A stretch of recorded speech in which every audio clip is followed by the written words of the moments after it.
sejahtera untuk kita semua. Salam. Selamat pagi Bapak Ibu. Yang saya hormati Rektor IAKN Ambon. Yang saya hormati Ibu Dekan dan Bapak Ibu dosen pendamping. Yang saya hormati Bapak Ibu Pamung selama kegiatan loka karya dan modul ajar. Dan yang saya hormati Bapak Ibu penguji mungkin. Izinkan saya memperkenalkan diri. Nama saya Fatih Zamuala Hulu MPD, guru mata pelajaran pendidikan agama Kristen Protestan di SMP Negeri 4 Lahumi, Kecamatan Lahumi, Kabupaten Nias Barat, Provinsi Sumatera Utara.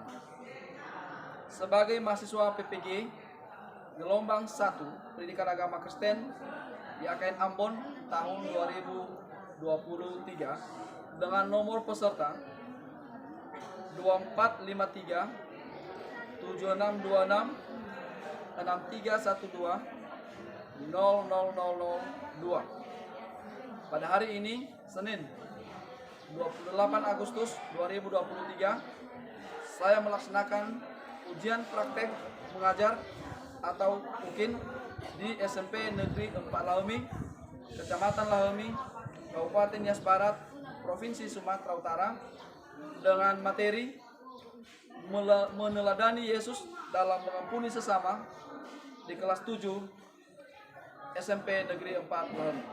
Selamat menyaksikan. Terima kasih.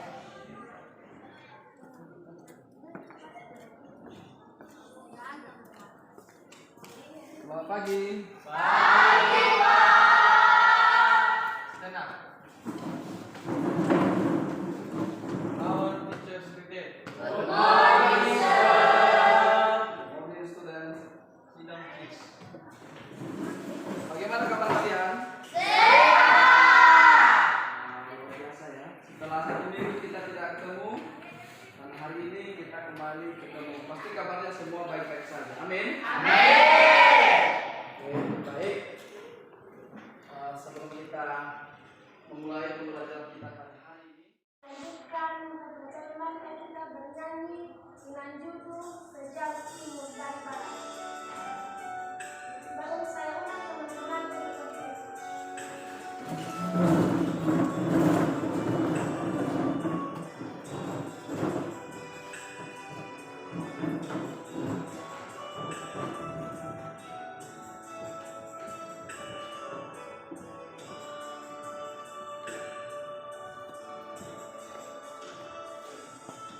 Sejauh timur dari barat engkau membuang dosaku. Tiada kau ingat lagi pelanggaranku.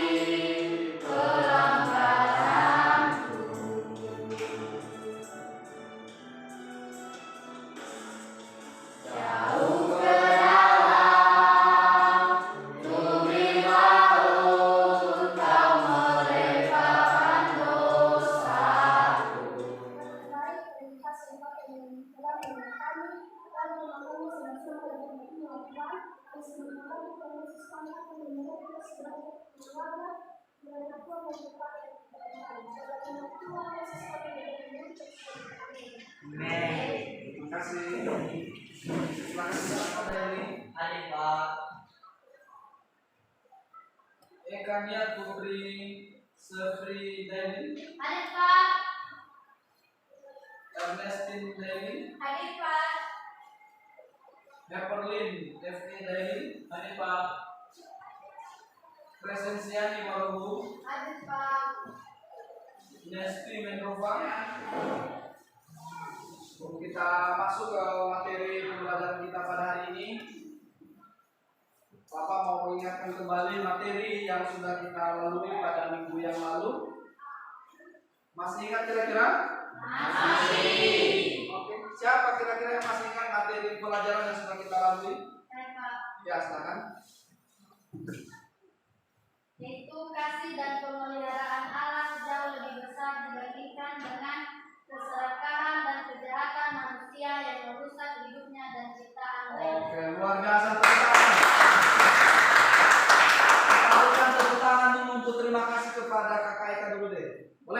Boleh. Dapat terima kasih. Untuk ini, hati ini mau bilang terima kasih. Pada hari ini kita akan masuk ke materi yang baru, yaitu meneladani Yesus dalam mengampuni sesama. Sekali lagi, meneladani Yesus dalam mengampuni sesama. Nah, itu berdasar dari Alkitab.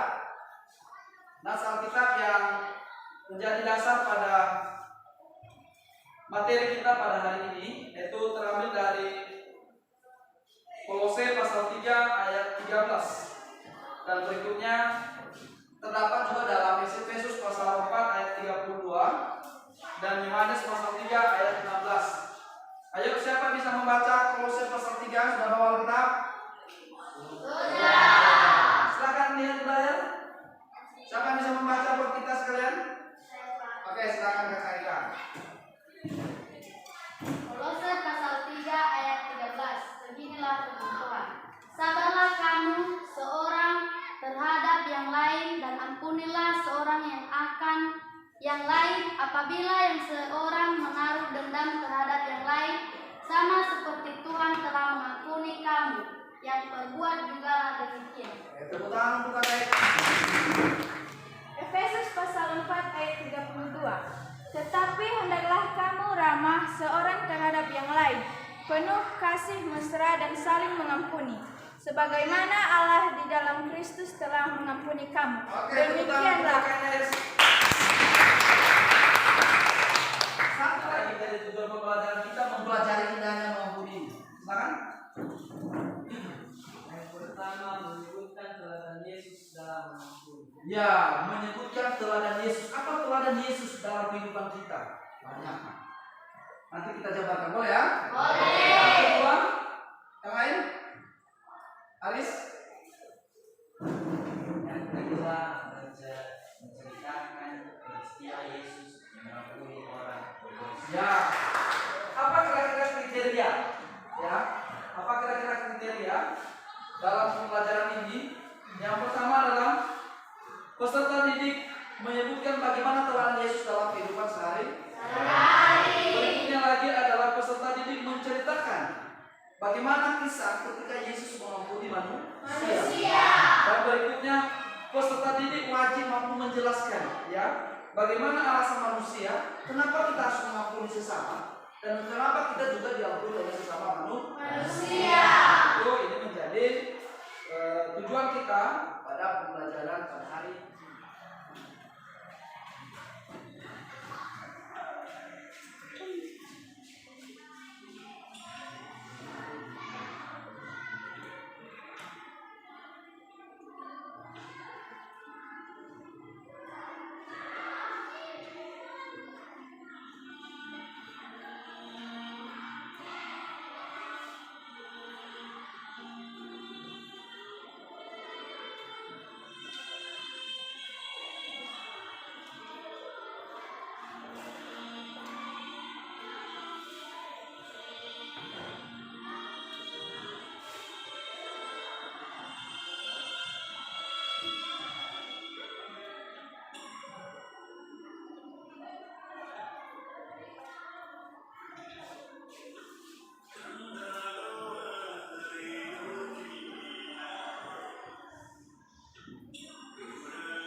Bagaimana perasaan Anda?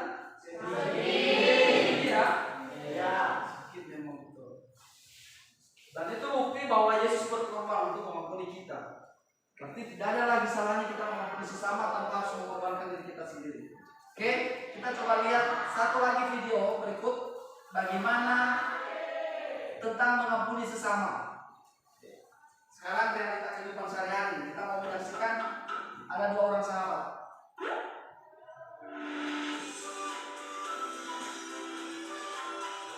Yang kayak ada itu. Emangnya masalah hidup kamu? Kok jawabnya gitu sih, Beka? Aku malu sama kamu. Aku gak mau bicara sama kamu. Sombong. Kalau bicara sama kawan-kawan karena kawannya teliti gitu. Jelek kan? Siapa juga teman-teman sama kamu? Udah pintar, berarti lagi. Lalu, maka kamu membaca, mana muncul orang secantik aku mau bertemu sama kamu. Tapi dia tidak pernah membalas. Benar banget sih kamu, Beka. Emangnya aku ada salah apa sama kamu? Kamu gak ada salah apa-apa sama aku, kok. Yang perlu kamu tahu, hobiku adalah menghina kamu.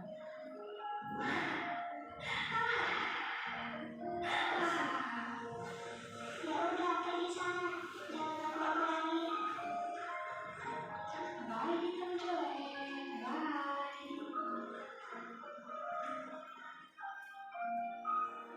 Si Beka mengalami kecelakaan. Aku harus menolong dia. Tuh, dia orangnya tidak menaruh dendam. Sekalipun dia sudah sakiti, dia mau menolong temannya yang sudah mengalami kecelakaan dan sudah menyakiti dia sendiri.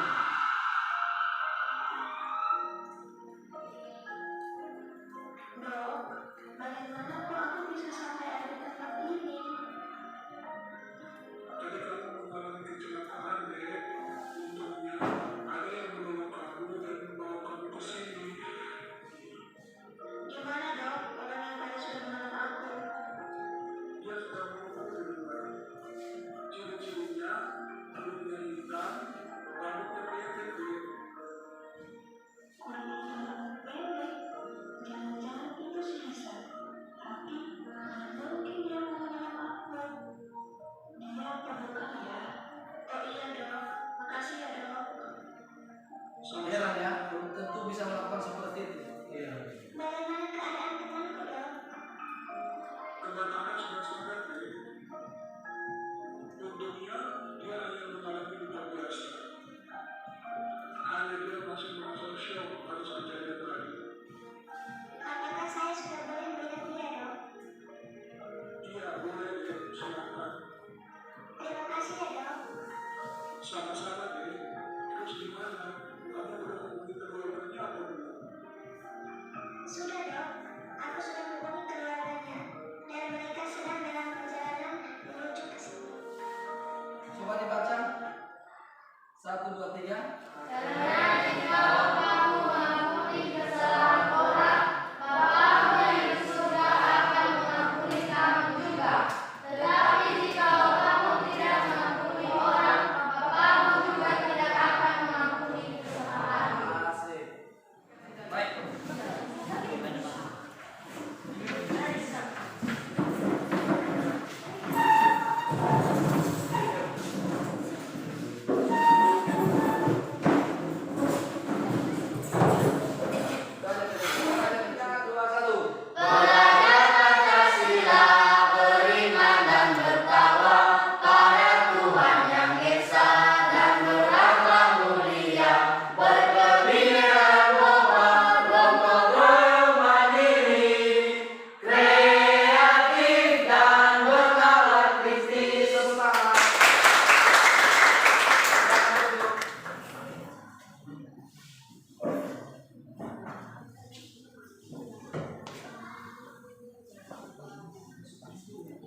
Ulangi dalam tulis. Ya, yang mana malu-malu. Oke, jadi yang didiskusikan itu bahwa tentang apa yang kita tonton tadi video ya. Contoh bagaimana penderitaan Yesus, bagaimana ketika dia rela mati di kayu salib. Demikian juga dengan kisah kedua sahabat ya. Satu memiliki kelemahan dan kekurangan, tetapi dia dibunuh oleh teman atau sahabatnya sendiri yang merasa kehidupannya sudah mampu. Jadi bagaimana reaksi Anda? Bagaimana cara Anda memahami itu? Silakan diskusi. Oke, semangat ya.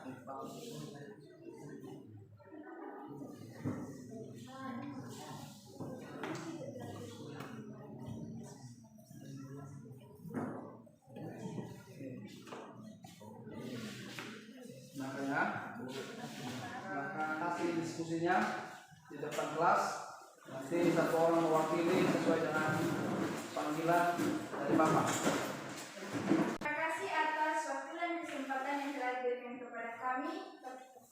Baik, perkenalkan nama saya Ernestina Daily dari kelompok A. Baik, kami akan mempresentasikan hasil diskusi kami dari video yang kita tonton tadi. Itu satu, penyaliban adalah sebuah peristiwa yang benar-benar terjadi dan sebagai wahana untuk menebus dosa dari umatnya. Dua, penderitaan atau sengsara yang dialami Yesus sangat berat. Karena beratnya penderitaan tersebut, Yesus mengalami suatu kematian yang sangat cepat di kayu salib. Yesus sungguh cepat wafat di atas salib dikarenakan oleh perlakuan brutal yang diterimanya dari tentara Roma. Demikianlah hasil diskusi kami dari kelompok A. Oke, terima kasih. Hati ini mau bilang terima kasih. Oke, baik. Selanjutnya. Terima kasih waktu dan kesempatan yang telah diberikan kepada kami dari kelompok B. Perkenalkan nama saya adalah Ekania Putri Stefanidai. Saya mewakili teman-teman di kelompok B. Baik, presentasi hasil diskusi kami yaitu satu, Yesus Allah Putera yang menjelma menjadi manusia wafat di salib sebagai korban tebusan dosa-dosa umat manusia. Oke, terima kasih. Hati ini mau bilang terima kasih. Oke, selanjutnya terakhir Bapak atau tidak mengerti dari penjelasan teman-temannya, silakan kita diskusikan. Kalau ada yang bertanya atau ada masih kurang mengerti, silakan diberikan kesempatan. Oke, silakan. Pertanyaan kepada kelompok B. Ya. Apa alasan yang paling mendasar kenapa Yesus disalibkan? Oke. Jelaskan. Ulang sekali lagi pertanyaannya, Nak. Apa alasan yang paling mendasar kenapa Yesus disalibkan? Oke, silakan jawab dari kelompok B. Baik, kami akan menjawab pertanyaan dari kelompok A, Lihat ke garis.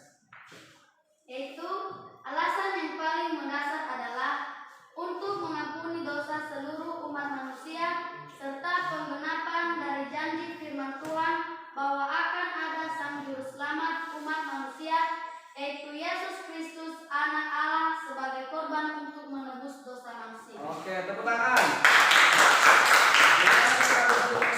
Itu tentang arti mengampuni. Menurut Anda secara pribadi apa artinya itu mengampuni? Maaf. Betul, memaafkan ya. Ya. Apa lagi selain itu? Masih. Mengasihi. Selain itu apa lagi?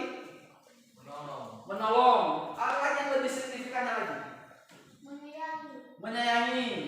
Hampir sama semua, menolong, mengasihi, menyayangi, mencintai, ya sama ya. Ada yang lebih pasnya lagi? Melupakan kesalahan orang dan tidak mengingat-ingat lagi. Nah, itu arti yang sebenarnya. Oke, tentang mengampuni. Nah, kita mau lihat apa arti mengampuni yang sebenarnya. Coba kita lihat di sana.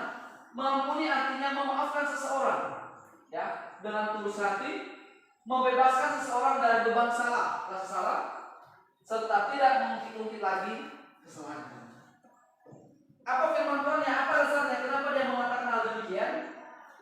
lihat dari sana.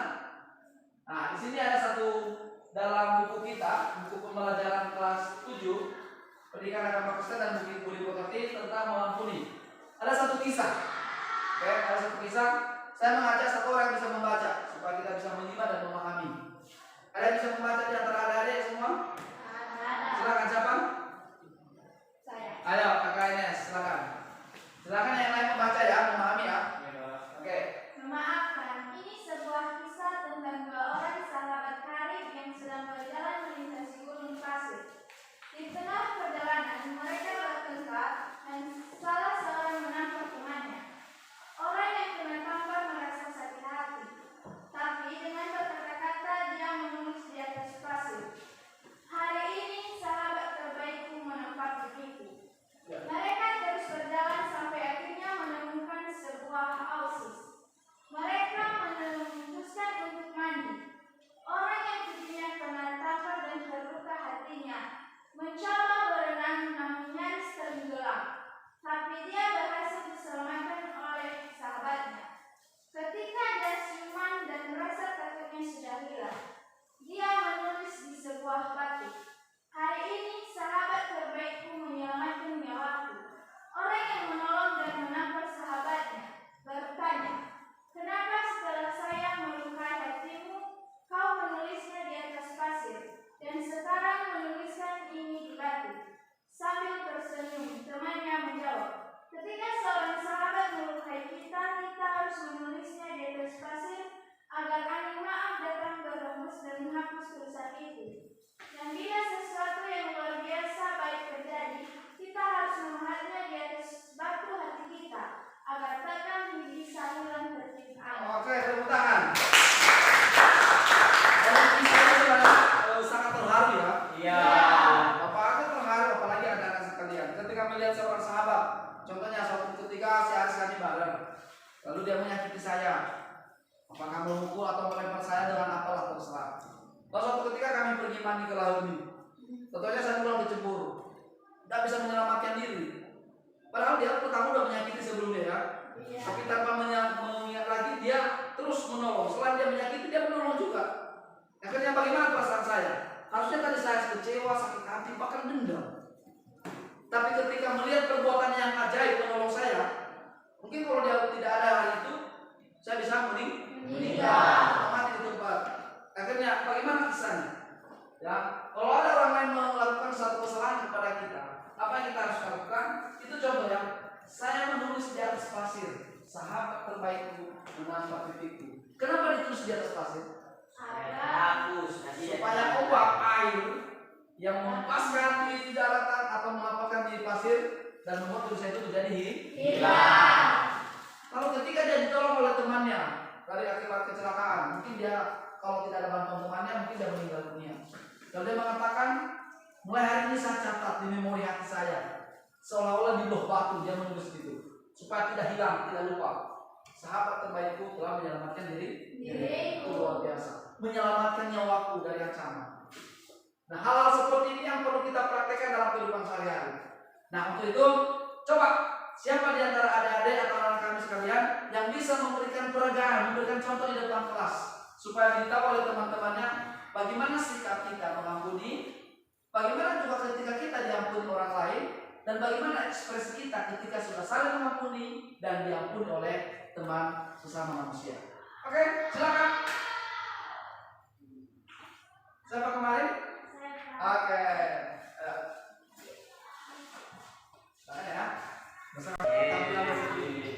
Jika mata yang kemarin aku dan kamu kamu sampai kamu menangis, maaf ya. Dan apapun saya maafkan, sekali lagi jangan berbuat itu lagi, karena kita harus patut memaafkan dan mengampuni sesama. Oke. Makasih ya. Asik. Dalam Alkitab bisa katakan manusia yang telah melakukan kejahatan terhadap sesama wajib menerima balasan atau perbuatannya yang jahat. Itu pada zaman perjanjian lama. Coba pergi ke depan. Ya. Lalu apa hukumannya pada saat itu? Hukumannya adalah apa? Gigi ganti gigi dan mata ganti mata. Artinya apa Kenapa? Orang akan menerima balasan yang setimpal dengan kejahatan yang diperbuatnya. Nah, dalam perjanjian baru apa yang Yesus ajarkan tentang mengampuni? Silakan dibaca. Yesus mengajarkan tentang hukum kasih, yaitu kasihilah sesamamu manusia seperti dirimu sendiri. Pada bagian lain dari Alkitab, Yesus memberitahu untuk mengasihimu sepita. Luar biasa. Tepuk tangan dulu.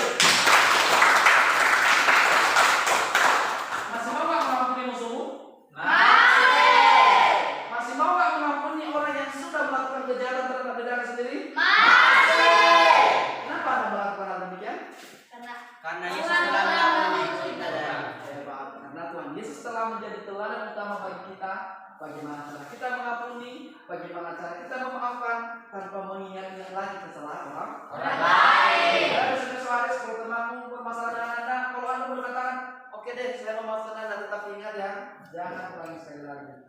Tapi bukan pula besok-besok ketemu, orang itu lagi nih berbuat salah lagi. Jadi ingat lagi masa lalunya. Jadi caranya memaafkan itu melepaskan di hati, melepaskan beban pikiran.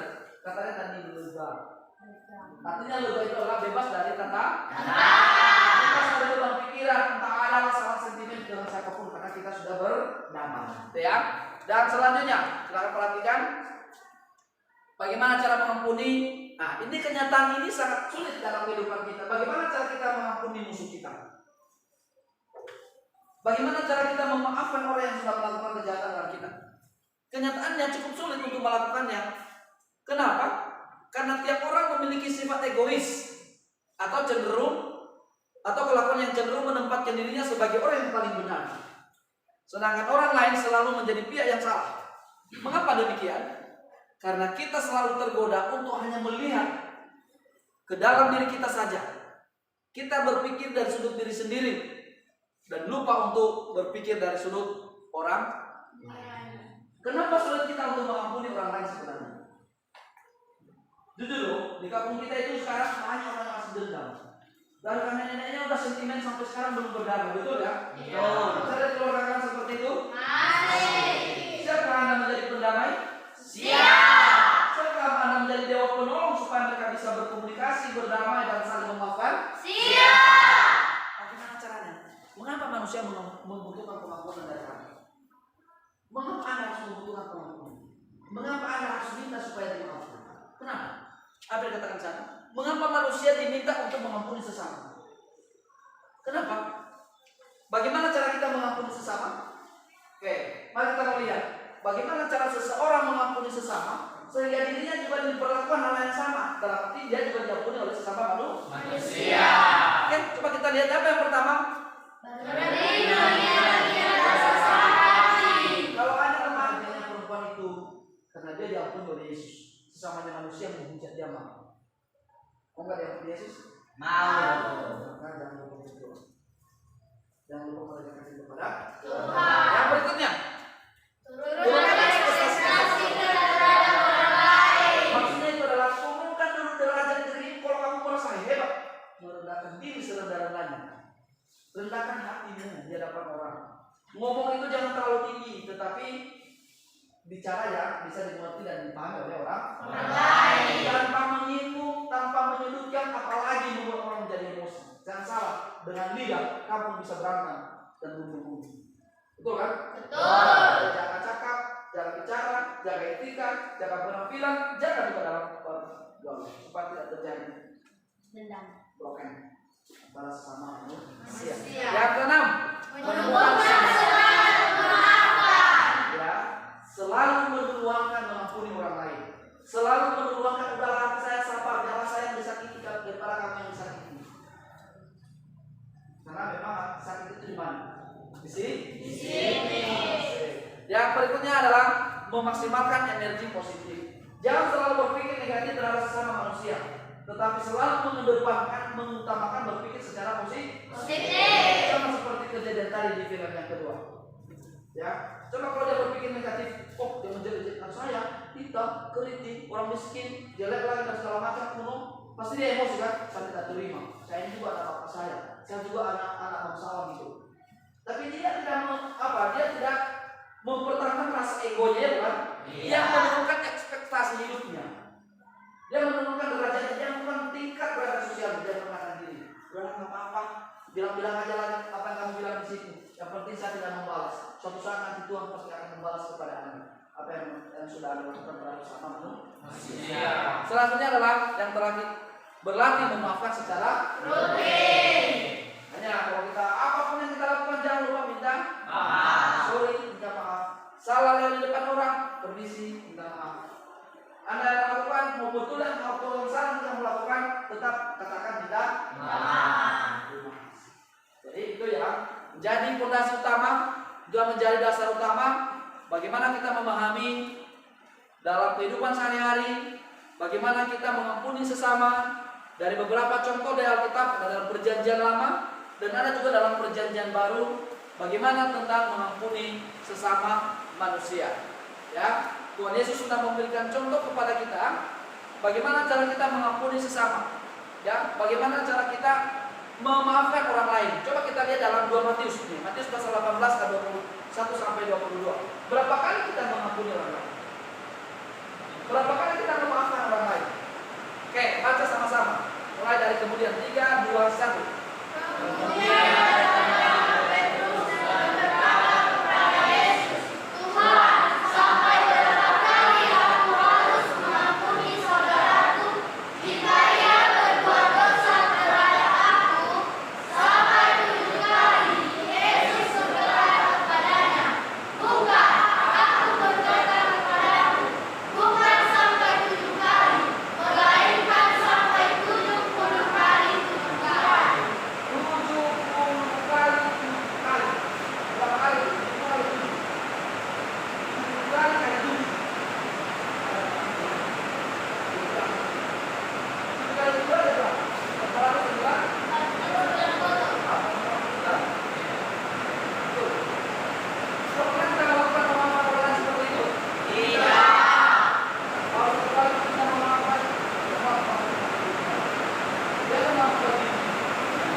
Oke, baik, kalau sudah selesai, boleh dihidupkan.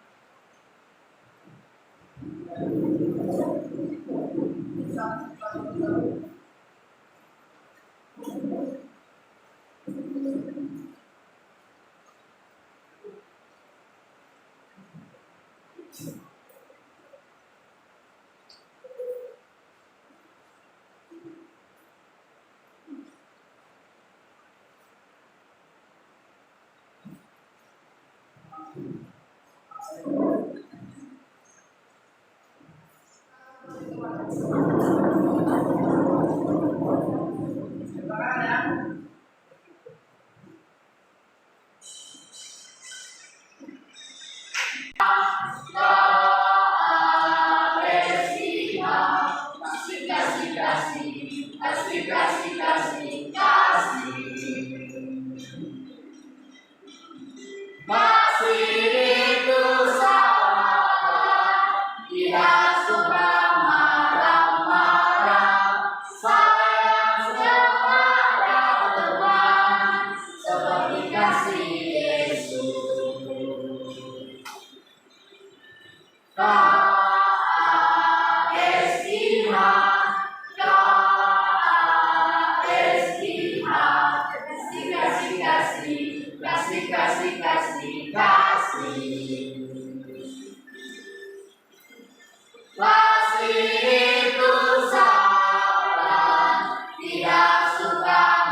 Oke, tepuk tangan. Baik, silakan duduk. Nah, siapa yang berdoa? Yang mau menuju dalam doa satu orang? Silakan Kakak Eka, di tempat saja. Mari kita berdoa. Tuhan adalah Bapa kami yang bertata di dalam kerajaan surga. Kembali kami mengucap syukur kepada-Mu ya Bapa, karena Engkau telah menolong kami dari awal mata pelajaran kami sehingga kami mengakhirinya. Begitu kami berdoa juga kepada Bapak Guru yang telah mengajarkan kami, memberikan dia kekuatan, kepintaran agar bisa membimbing kami sesuai dengan kehendak-Mu. Hanya di dalam nama Tuhan Yesus kami telah berdoa dan mengucap syukur. Amin. Amin. Terima kasih. Sampai ketemu di pertemuan selanjutnya. Salam. Shalom.